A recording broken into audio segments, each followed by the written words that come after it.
The scent of old hymnals and lemon polish filled St. James's Church, a fragrance so familiar it felt like a memory in itself. Sunlight, fractured by the stained glass depiction of St. Francis feeding the birds, painted kaleidoscope patterns on the worn oak pews.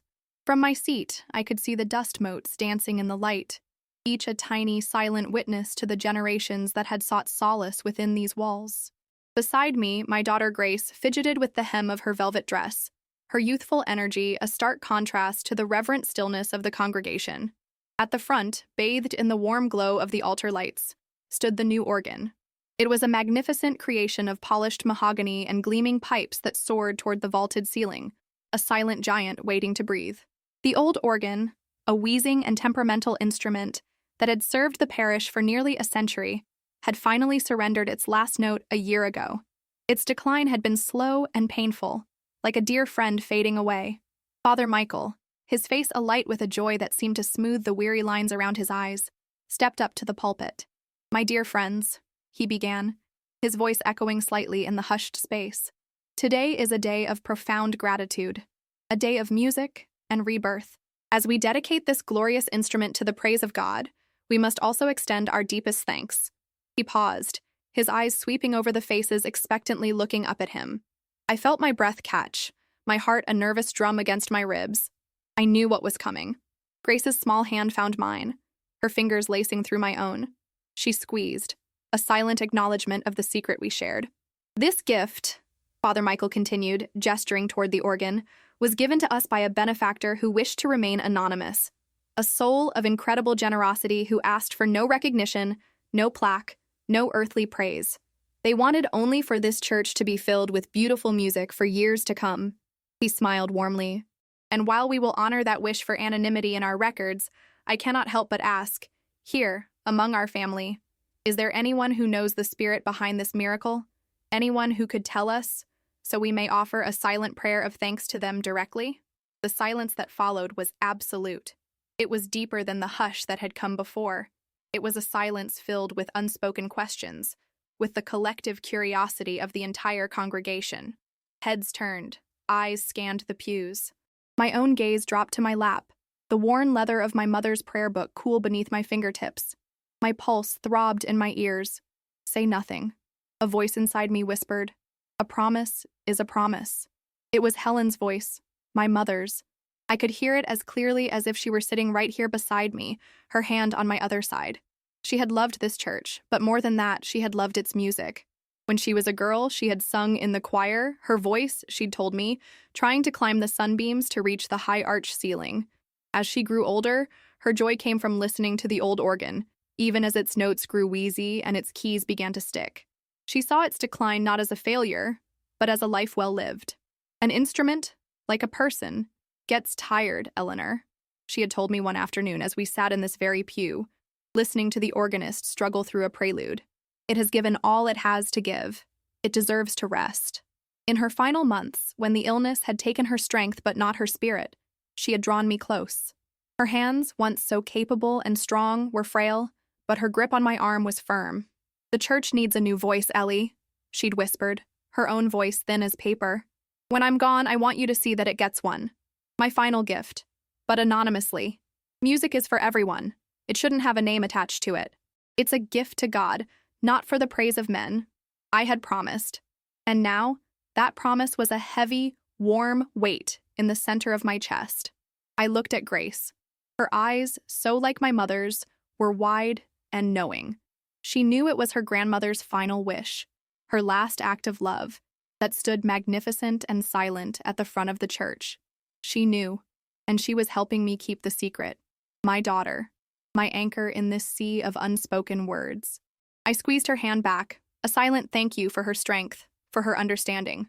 The secret was ours now, a legacy of love passed from one generation to the next. The moment stretched, taut and silent, until Father Michael, accepting that the benefactor's identity would remain a secret, simply nodded. "Then we shall offer our silent prayers and let this magnificent music be thanks enough." He gestured to the organist, a young man named Samuel whose excitement was palpable even from the back of the church. A collective breath was released. The rustling of parishioners settling back into their seats was the only sound. Then it began. The first note was not loud, but it was profound. It was a low, resonant hum that seemed to vibrate not just in the air, but in the very stones of the church. It was a sound of awakening. Then another note joined it, and another, building into a chord that was so pure, so full, it felt as though the church itself was taking its first deep breath in a century. The music swelled, filling every corner of the nave, washing over us in waves of glorious sound. It was Bach, the toccata and fugue in D minor, a piece the old organ had never been able to master. Its wheezing bellows and tired pipes had always fallen short, rendering the piece a shadow of its intended grandeur. But this was different. This was resurrection. The music soared, the pipes singing with a clarity that was almost celestial. It was a sound of triumph, of power, of unadulterated joy. I closed my eyes, and in the darkness behind my lids, I saw my mother. Not the frail woman in her final days, but the vibrant, laughing mother of my youth. I saw her in the garden, her hands covered in soil, a smear of dirt on her cheek as she smiled at the sun. I saw her at the kitchen table, her brow furrowed in concentration as she helped me with my homework. I saw her sitting here, in this pew, her head tilted as she listened to the choir, a look of serene contentment on her face. Tears pricked at my eyes, hot and sudden. They weren't tears of sorrow, but of overwhelming love and gratitude. This was her legacy. This music, this moment of collective awe, was her final beautiful gift to the world, a testament to her quiet faith and her unwavering love for this community. Grace's grip on my hand tightened again, and when I opened my eyes, I saw that her own were glistening. She looked at me, a small knowing smile on her lips, and in her gaze I saw a reflection of my own love for my mother, a love that had been passed down, a precious heirloom. The final notes of the Bach fugue thundered through the church, a magnificent, triumphant roar that seemed to shake the very foundations before fading into a reverent silence.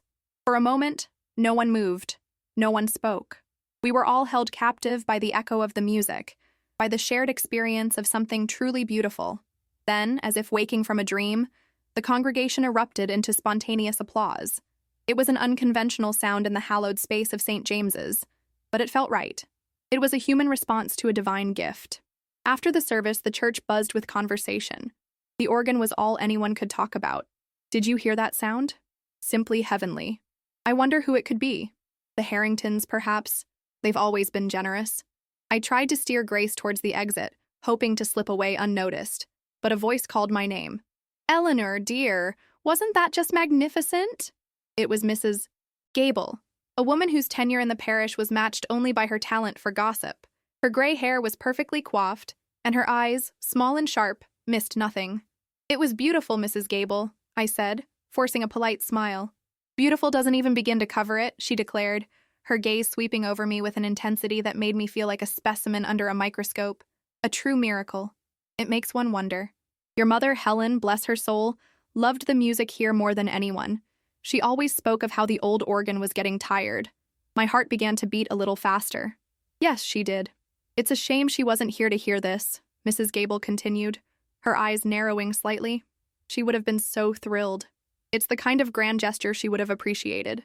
The kind of thing she might have done herself if she'd had the means. The implication hung in the air between us, as thick and heavy as incense. She was fishing, casting her line in the hope of hooking a secret. I felt Grace's presence beside me, a small, solid warmth. I thought of my mother's firm grip, her whispered instructions. Anonymously, Ellie, it's a gift to God. My mother believed that beautiful things should be for everyone. I said carefully, my voice even. She would have just been happy the church has its voice back. I think that's what matters most, don't you? For a moment, Mrs. Gable just stared at me. I met her gaze without flinching.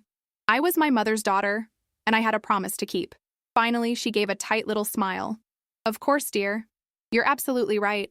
She patted my arm and moved on, her sharp eyes already scanning the crowd for her next potential source of information.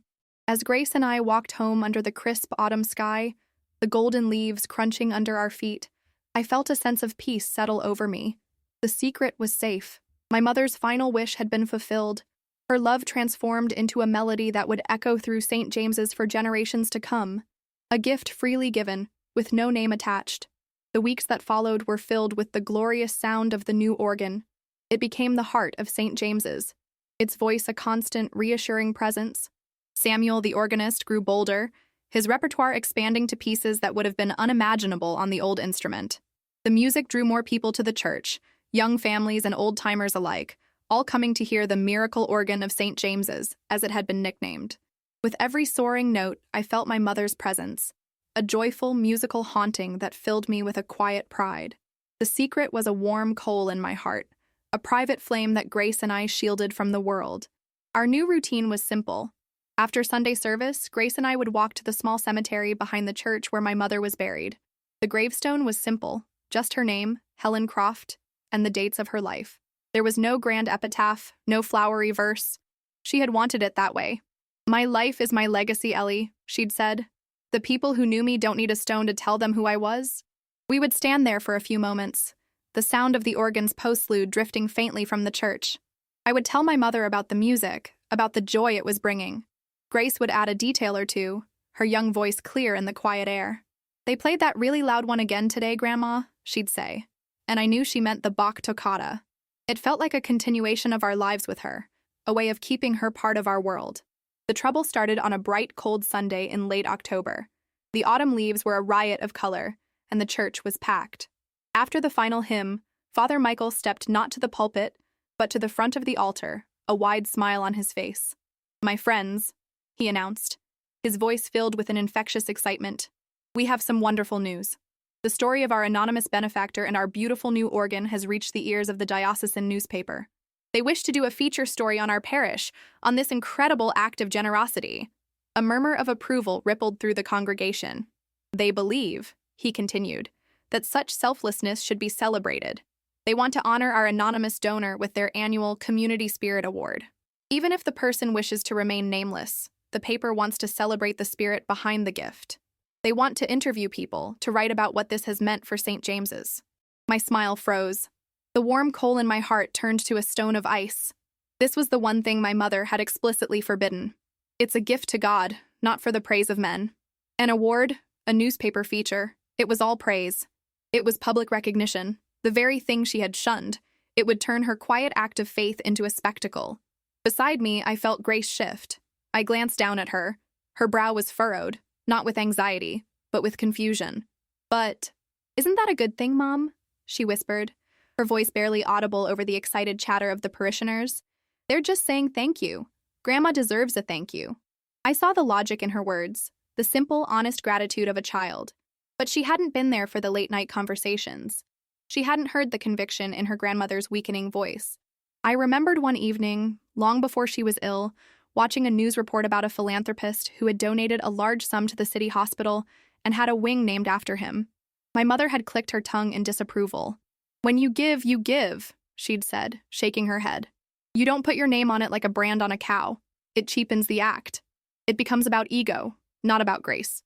True charity is silent." That was the core of her belief.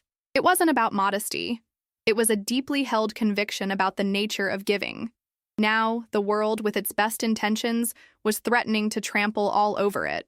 As the congregation began to file out, still buzzing about the news, I felt a hand on my arm. It was Father Michael. His eyes were kind, but they held a new intensity. "Eleanor," he said, his voice low and earnest, "forgive me for being so direct, but I cannot shake this feeling. I've been preying on it."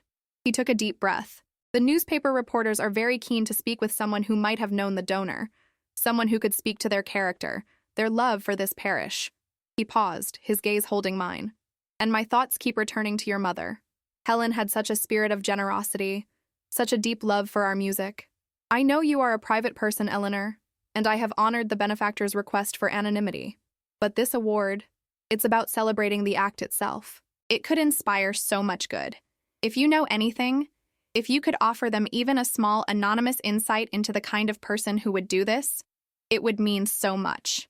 I stood there, trapped. The scent of old hymnals and lemon polish seemed to close in on me. To my left was the magnificent organ, my mother's silent, beautiful gift. To my right was my daughter, whose innocent question echoed in my ears. And in front of me was my priest, a good and gentle man, asking me, with pleading eyes, to betray the very essence of my mother's final wish. I was no longer just keeping a secret. I was being asked to construct a lie. My mouth felt dry. The expectant faces of Father Michael and my daughter pressed in on me. I looked from the priest's earnest, hopeful expression to Grace's open, innocent curiosity. A lie formed on my lips. A simple, "I don't know anything," but it wouldn't come out. It felt too brittle, too false. Instead, I found a half-truth. "Father," I began, my voice lower than I intended. "My mother was a very private person. Her faith was a quiet thing. If she knew anything, she would have taken that knowledge with her. I'm sorry I can't help you." It was a deflection, not a denial. I hadn't lied, but I hadn't told the truth either. Father Michael's shoulders slumped slightly, a flicker of disappointment in his eyes before he replaced it with his usual gentle understanding. "Of course, Eleanor. I understand. Forgive me for asking." He moved away to speak with other parishioners, leaving me with Grace. "But Mom," she whispered, tugging on my sleeve as we finally made our way out into the cold air. "It was Grandma. Why couldn't you tell him?" "Because Grandma didn't want the praise, sweetie," I explained, the words feeling thin and inadequate even to my own ears. "She wanted the music to be the gift, not her." "But they're not praising her," Grace insisted, her youthful logic cutting through my complicated reasoning. "They're just happy. It's like when I make you a card and you say thank you and put it on the fridge. It doesn't make the card less special. It makes me feel good." I had no answer for that. Her simple analogy had pierced the heart of my dilemma. Was my rigid adherence to the letter of my promise dishonoring its spirit? The reporter, a brisk and friendly woman named Sarah, arrived the following Wednesday. Father Michael had arranged for a small gathering of parishioners to meet with her in the church hall.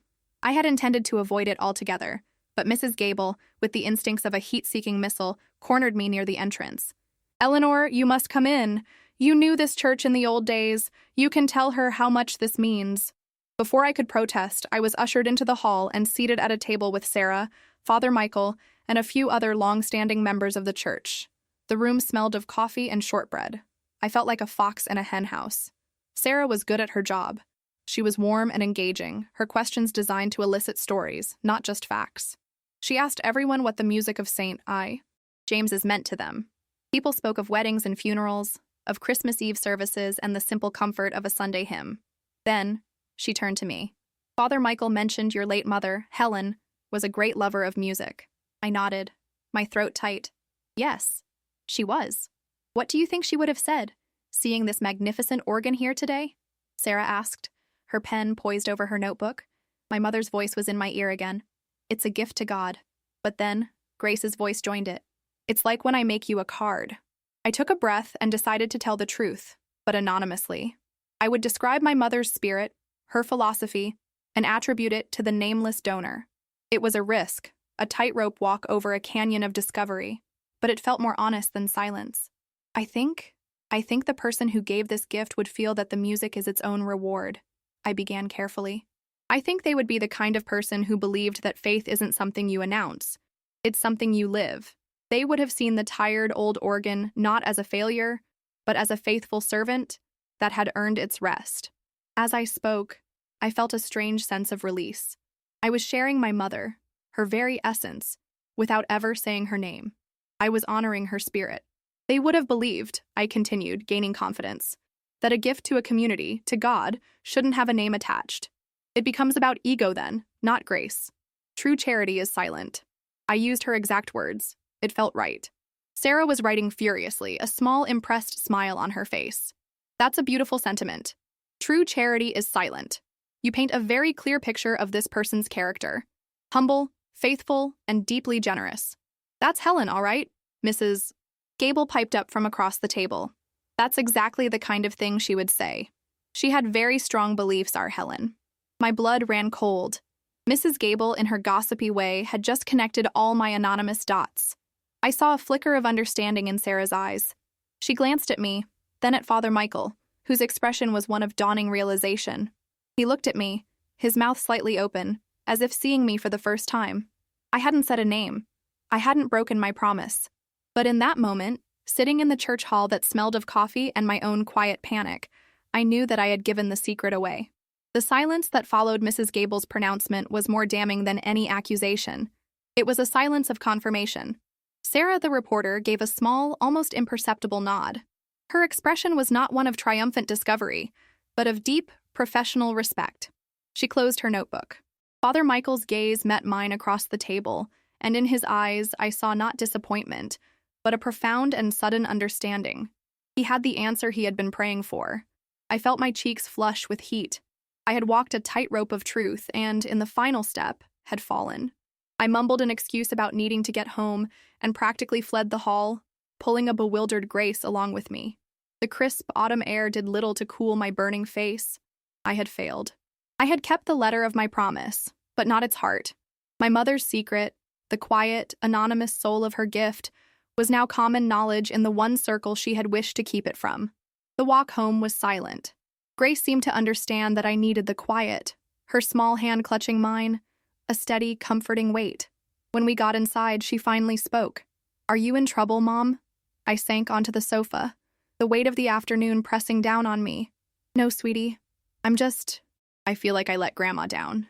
She sat beside me, her brow furrowed. "But you told them what she thought. You said her words. It was like she was there, telling them herself. I thought it was nice." I looked at her, at the pure, uncomplicated truth in her eyes. She was right. In trying to hide my mother, I had been silencing her. By sharing her philosophy, I had let her speak one last time. The thought didn't erase my feeling of failure, but it softened its edges. The phone rang that evening. I knew who it was before I answered. "Eleanor." Father Michael's voice was gentle. "I hope I'm not disturbing you." "Father," I said, my voice barely a whisper. "I wanted to tell you that I have spoken with Sarah, the reporter," he said. "The article will be beautiful. It will focus on the music, the community, and the profound philosophy of the anonymous donor who believes that true charity is silent." I was speechless. You didn't tell her?" "There was nothing to tell," he replied kindly. "You did not give me a name, and I will not offer one. But I wanted to thank you, Eleanor. You gave all of us, a greater gift than the organ. You gave us an insight into the soul of the person who gave it. You taught us how to receive this gift. Your mother," he paused, correcting himself, "the donor, didn't want the praise of men. And she will not get it. But her spirit, her beautiful, quiet faith will be celebrated. It will inspire others. That is not praise. It is evangelism, in its purest form." Tears I hadn't realized I was holding back began to slip down my cheeks. They were tears of relief, of profound gratitude. He understood. He had protected my promise and my mother. The following Sunday, a copy of the diocesan newspaper was placed on every seat in St. James's. The feature story was on the front page. There was a beautiful picture of the new organ, its pipes gleaming in the sanctuary light. The headline read, "The Silent Song of St. James's, a community reborn in music and grace." The article was everything Father Michael had promised. It spoke of the generations who had worshipped in the church, of the tired old organ, and of the miracle of the new one. It quoted several parishioners, but its centerpiece was the philosophy of the anonymous donor. A source close to the parish described the benefactor's spirit, Sarah had written, as one who believed that a gift to God shouldn't have a name attached. "It becomes about ego then, not about grace. True charity is silent." Reading the words, my mother's words, printed for all to see, did not feel like a betrayal. It felt like a tribute. Her name was nowhere to be found, but her essence was on every line. Mrs. Gable caught my eye from across the pew and gave me a slow, deliberate wink. It wasn't a look of gossip anymore. It was a look of shared, respectful knowledge. The secret was now a quiet understanding, a piece of the parish's oral history, safe within the church walls. After the service, Grace and I took our usual walk to the cemetery. The air was cold, and the last of the leaves clung stubbornly to the branches. I had brought the newspaper with me. Standing before my mother's simple headstone, I read the article aloud, my voice clear and steady in the quiet of the cemetery. The faint, triumphant sound of the organ postlude drifted from the church, a punctuation mark to the story. "She got her thank you, Grandma," Grace said softly when I finished. "Yes, she did," I said, folding the paper. I looked at the name etched in the stone. Helen Croft, my mother, a woman of quiet faith and silent charity. Her legacy wasn't the secret I had guarded so fiercely. Her legacy was the music. It was the joy on the faces of the congregation, the inspiration in the newspaper article, the love I felt for her in my heart, and the understanding I saw in my daughter's eyes. The promise was kept, the gift was complete, and the music played on.